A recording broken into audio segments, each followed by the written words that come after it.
और बुलेटिन की शुरुआत करते हैं अभी की बड़ी खबर के साथ। एलजी मनोज सिन्हा ने कटरा में माता वैष्णो देवी मंदिर के पास तामीर किए गए दुर्गा भवन का इफ्तिताह किया। इस मौके पर एलजी ने खुसूसी हवन और पूजा में हिस्सा लिया। दुर्गा भवन को 24 करोड़ रुपए की लागत से तामीर किया गया है। इस मौके पर एक प्रोग्राम का भी एहतिमाम किया गया, जिसमें एलजी ने खिताब किया।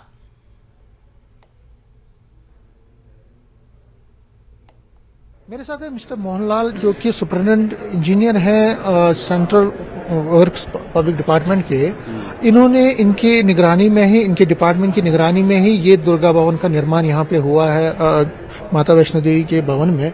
सर, न्यूज़ 18 से बात करने के लिए शुक्रिया।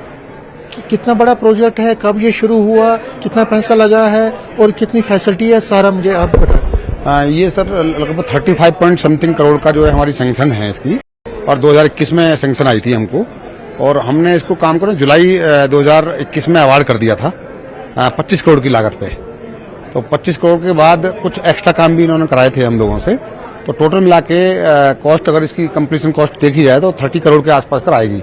इसमें से काफी कुछ करीब 4-5 करोड़ की कॉस्ट इसलिए बढ़ी है क्योंकि एडिशनल काम कराए गए थे।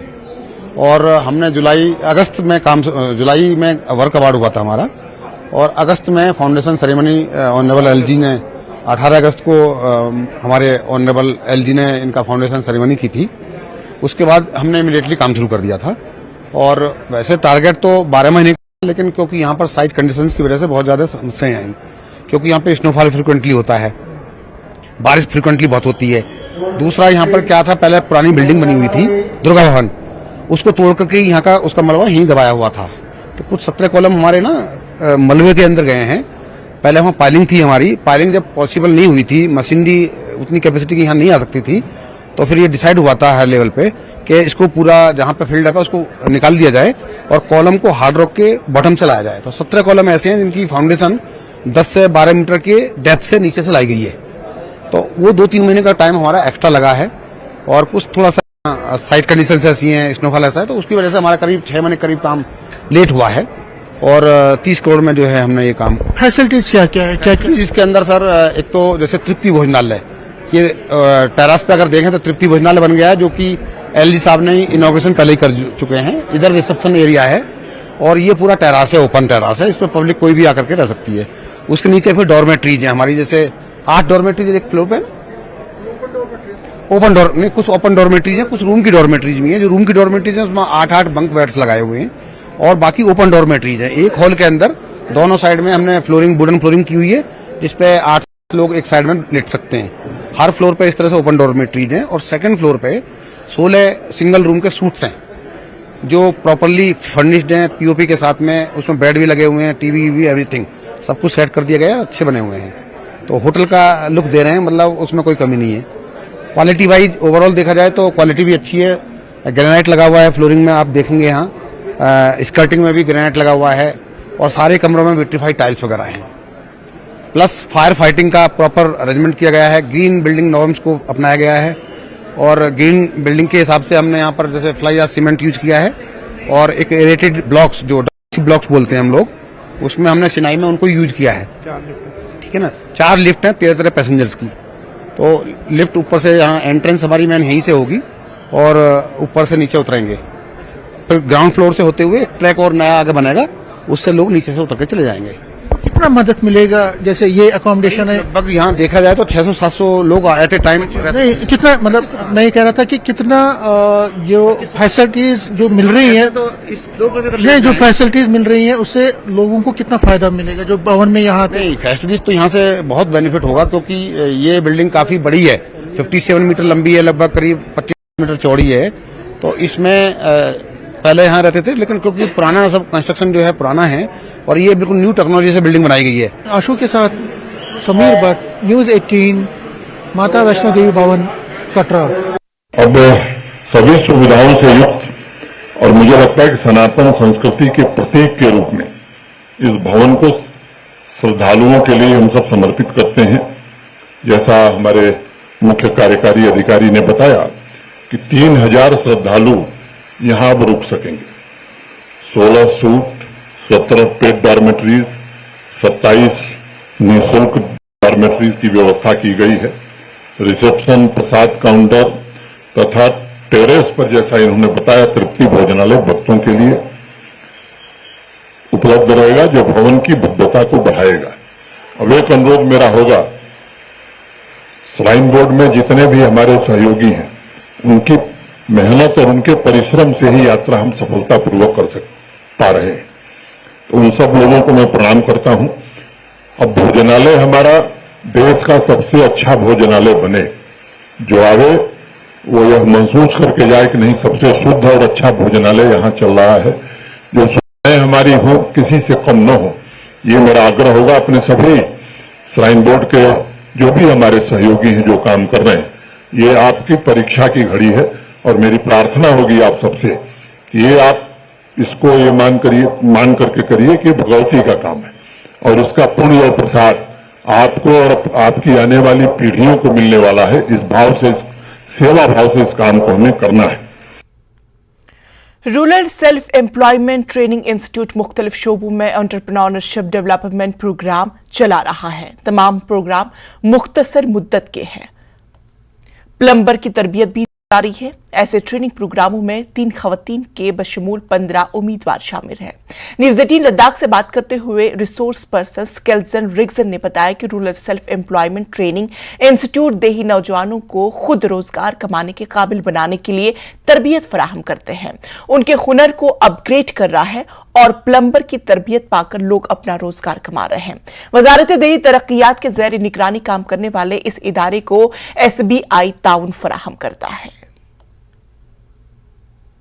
जुले तेने ये में स्कल्जन region yang markanin tene ngai ga RCT na ngalla nge training jot minle tene training thing ne tene ngala was jos minle tene look chikni so chachita tene khona ngai ka training ta yung zagale tene nge dasanga esa ika teacher jok sa hisabe kain tene inno do yalange las was mangpo chot tene dasanga ta ziksen no gale ngata las thopchis ma kasmono tene yongche chane time na ngata las ma sang kam chen chan chachis matlab mi thopche ji chance ma no tene te fi ngata private line jok type chena construction te jok type chena ngi jaun atang jok gun use na demo no gale kau ki ngata philok ni mi mang po mangchat ngata construction las na stage ta ngata mangchat philok pe mi mar gyot kyak te fi ngi jaun sam ngen nang I jok private course खाओ कि मानी ते रिंगमो योद में क्या दाची के under है ना ये जाओ ना ते कोर्स पोजो से ना दाची स्टिंग नहीं ये जाओ लास्ट जो ना ये तो तेना हिसाब के कोर्स मांगपो योद क्या कहले तेने रंगो रंगा स्पेलिंग ये चलो तेमा संगाता yang ठुगु मांगपो योद क्या खाओ कि तेना ग्रुप हिसाब के गाता आगे पीछे डुल नंगे तेनो कहले तेने इना लास्ट मिथोप चे शिकमा ने मेरे कहले ये जाओ जिक से ना इनो की गाता मांगचत माइग्रेंट वर्कर या स्किल्ड वर्कर का योद ना ngata mangchat po ladak pa marik thomok daksa phir binge jaw gona ziksen yodo electrician yodo ya plumber yodo ya shingan yodo te jok jeno gale tene te jok hisabe na tarung field mangpo yot kyakle ngata star tang che ja jok te jok chalak mangpo kyak te nang ni mangchat kyoktong na yo ma polen king ja thama ika RCT center ka ngi ja nam skyo na dikte no gale tene khona teachers ngi je ka to course provide चुआ training ये जाओ ने ते नाजिन ये जाओ ने ते हिसाब का कोर्स गुन ने ना दिक्कत नगले संजय चौसपुल थोसपा ने जुमे को स्टन्ना गांव में कोजक जुलूस का एहतिमाम कराया। लगभग 500 बौद्ध अकीदतमंद इसमें शामिल हुए और सजदा करने वाले इस रस्मी जुलूस में हिस्सा लिया। इसी तरह सजदे करने की रस्म के दौरान खुसूसी मंतर भी पढ़े गए और आसमान तले मौजूद हर मखलूक के लिए अच्छी दुआएं की गई। स्टगना कम्युनिटी हॉल के इस जुलूस का आगाज किया गया था और स्टगना मोनेस्ट्री पर इसका इख्तिताम हुआ। सैक्सन चौसपुल थोसपा लद्दाख के मुख्तलिफ देही इलाकों में इस तरह के जुलूसों का इनकाद करा रहा है। इसमें हर अकीदतमंद 900 से 1000 सजदे करता है।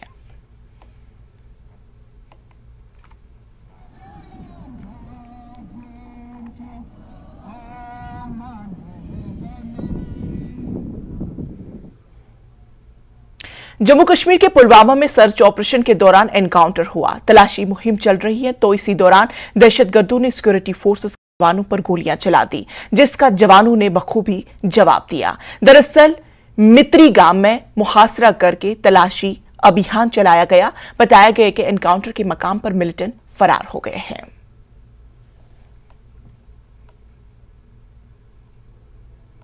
इस वक्त मित्रीगाम एनकाउंटर की जो तफसीलात है वो यही है कि जो इलाका है पूरा कॉर्डन ऑफ है और जो इस इलाके में छुपे मिलिटेंट हैं उनकी तलाश बराबर जारी है। रात 4 बजे के करीब यहाँ पर जो है फोर्सेस और मिलिटेंटों के माबेन जो गोलियों का तबादला हुआ है, तो उसके बाद देखा गया है कि जो फोर्सेस ने इस इलाके का जो है मुहासरा है वो बढ़ा दिया है। और ब्रेक के बाद फिर से आप सबका इस्तकबाल करते हैं और अगली खबर का रुख करते हैं। Sir John Barkati crowd funding case में एसआईए ने कार्रवाई की है। वस्ती और जनूबी कश्मीर के कई इलाकों में एजेंसी ने छापे मारे। एसआईए ने अनंतनाग, कोलगाम, शोपियां और श्रीनगर में कार्रवाइयां करते हुए तलाशी ली। रावलपुरा में इस वक्त हम मौजूद हैं। छापेमारी चल रही है एसआईए की।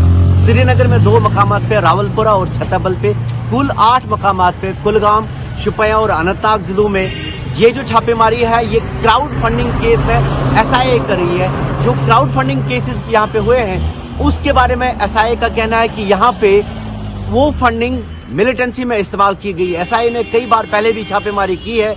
आज श्रीनगर में अभी जो इतलात हैं 2 मकामात पे हुई हैं। रावलपुरा में इस वक्त हम मौजूद हैं। यहाँ अंदर छापेमारी चल रही है। सवेरे से एसआईए यहाँ पे पहुंची और छापेमारी शुरू की। इन्वेस्टिगेशंस चल रही है। छतरबल में, रावलपुरा में और एक मकाम की इतलात आ रही हैं, वो अभी तक तय नहीं है। लेकिन कुल मिला के ये जो क्राउड फंडिंग केस है उसी के सिलसिले में ये छापेमारी चल रही है। शबीर अहमद, न्यूज़ 18, रावलपुरा, श्रीनगर। सब डिस्ट्रिक्ट अस्पताल त्राल से चंद रोज कबल 2 डॉक्टरों का ट्रांसफर किया गया, जिस पर मकामी लोगों ने महकमे सेहत के खिलाफ नाराजगी का इजहार किया। लोगों ने बताया कि एसडीएच में पहले से ही अमले की कमी थी और यहां से 2 डॉक्टरों का ट्रांसफर किया जाना मरीजों के साथ नाइंसाफी है। लोगों ने जल्द डॉक्टरों की वापसी लाने की मांग की। कैंसिल ना हुआ तो यहाँ लोग सड़कों पर निकल आएंगे, यहाँ प्रोटेस्ट होगा, एहतजाज होगा इनके खिलाफ। ये बदकिस्मती है हमारे लिए। स्टाफ बढ़ाने के बजाय हमें कम किया जा रहा है। ये सब डिस्ट्रिक्ट हॉस्पिटल नाम का सब डिस्ट्रिक्ट है। अगर वहाँ स्टाफ नहीं है तो मतलब क्या है उठाने का? या हॉस्पिटल ही बंद कर दो, खत्म कर दो का बात, इसमें क्या है? हमारी गुजारिश यही है कि उनका ऑर्डर कैंसिल किया जाए, डारसर वालों के लिए दूसरा इंतजाम किया जाए, यहाँ से डॉक्टरों को वापस बुलाया जाए तो कि ताकि लोगों के यहाँ के जो गुनाहगार मुश्किलात हैं वो दूर हो सके। आदीना मकाम से मीरपुरा बीरवा तक राबता सड़क इंतहाई खस्ताहाली का शिकार है। सड़क पर गहरे खड़े बने हुए हैं, जिसके नतीजे में राहगीरों को सख्त मुश्किलात दरपेश है और साथ ही गाड़ियों को भी शदीद नुकसान पहुंच रहा है। मकामी लोगों का कहना है कि आज तक कई बार मुतल्लिका हुकाम के पास गए, उनकी नोटिस में लाया गया, लेकिन कोई कार्रवाई अमल में नहीं लाई गई। लोगों ने इंतजामिया को के खिलाफ सख्त बरहमी का इजहार किया और उन्होंने सरकार से अपील की कि इस सड़क पर जल्द मैकडम बिछाया जाए। रोड के हवाले से रोड तो बहुत ही खस्ता है, बुरा हाल है। आडीना से लेकर मीरपुरा जो भी गाड़ी आती है, हमारी माँ बहन इसमें चढ़ते हैं, लेकिन इनका हाल इतना बुरा होता है कि सोचने की बात है। जब भी वो माँ पहुँचते हैं कि वो पीठ में हाथ लगाते हैं कि इतना दर्द होता है गाड़ी में बैठ के भी, और वो भी आगे वाली सीट में। इतना ख़राब रोड है, इतना ख़राब रोड है कि सोचने की बात ही नहीं है। जो भी हमारी माँ या बहन प्रेग्नेंट होती है, इनका हाल इतना बुरा होता है कि सोचने की बात ही नहीं है। हमारी यही डिमांड है कि इस रोड को जल्द से जल्द ये ठीक करवाया जाए ताकि हमारी आसानी हो जाएगी। ये रोड वारिया खराब आज, ताकि अश वारिया मुश्किल गसान कि मागम लगन 3 घंटे माज बेन बेमार वेमार आसान तो मुश्किल तान हॉस्पिटल तान मुश्किल वातान 2-3 घंटे लगान तो तान। तो डिमांड ये कि रोड गसा ठीक जल्द जल्द। जो आडीना से मीरपुर लेके ये रोड है, इसकी हालत जो बहुत ख़राब है। मेरे ख्याल से 2012 या 13 में इसमें मैगडोमाइज़ किया गया, उसके बाद इसकी ओर देखा भी नहीं गया। और ये जो बहुत बड़ी प्रॉब्लम है, खासकर जो स्टूडेंट तबके है उनके जो मुश्किलात सामने आते हैं तो बहुत मसले होते हैं, क्योंकि यहाँ पे ट्रांसपोर्ट की फिर दिक्कत हो जाती है। जब रोड सही नहीं है तो फिर कोई मना करता है सबके आने के लिए, उसकी वजह से कि जो पे स्कूल सिस्टम का वो सारा ख़राब हो जाता है, बहुत प्रॉब्लम हो जाती है। और उसकी वजह से जो रोड है इसकी खस्ता हालत बहुत हुई है। बहुत बार इसको इंतज़ाम के हवाले से हमने बात की है, इससे पहले भी बहुत टाइम बात हुई है, लेकिन करगिल सदर जिला अस्पताल की सीटी स्कैन मशीन 3 हफ्तों से खराब पड़ी हुई है, जिसके चलते अवाम को सख्त मुश्किलात का सामना है। डायरेक्टर सेहत लद्दाख यूटी ने पूरा गुस्सा एक टेक्नीशियन पे उतारा। मोहसिन अली ने कहा कि नई मशीन के लिए टेंडर तलब किया गया है। उन्होंने लोगों से सब्र से काम लेने की अपील की। जहाँ तक नई का आपने अच्छा ये पूछा है, एसडीपी में हमें ऑलरेडी पैसा आया हुआ था, तो उसके लिए जो है मशीन प्रोक्योर भी हुआ, दिल्ली में जो है कंपनी को दिया हुआ है। लेकिन हमारे स्पेसिफिकेशन के हिसाब से जो हमने स्पेसिफिकेशन दिया था उसको जर्मनी मेड, लेकिन उसने जो है हमने फिर अच्छा काम ये किया कि हमने 3 एक्सपर्ट को यहाँ से वहाँ भेजा हुआ है ऑलरेडी, हमारे 2 डॉक्टर और हमारे रेडियोलॉजिस्ट को, हमारे जिसमें डॉक्टर अब्बास सर्जन है, हमारा डॉक्टर वो हाजी अली साहब है और रेडियोलॉजिस्ट हसनैन है, तो वो तीनों अभी दिल्ली में है। तो उन्होंने मशीन को देखा वहाँ पे जो उन्होंने प्रोक्योर किया था टेंडर होके, तो उन्होंने ये निकला कि वो चाइना मेड था। तो हमारा तो नाजरीन, JKLH लाइव में फिलहाल इतना ही। मुझे दीजिए इजाजत, लेकिन आप देखते रहिए जम्मू कश्मीर लद्दाख हिमाचल।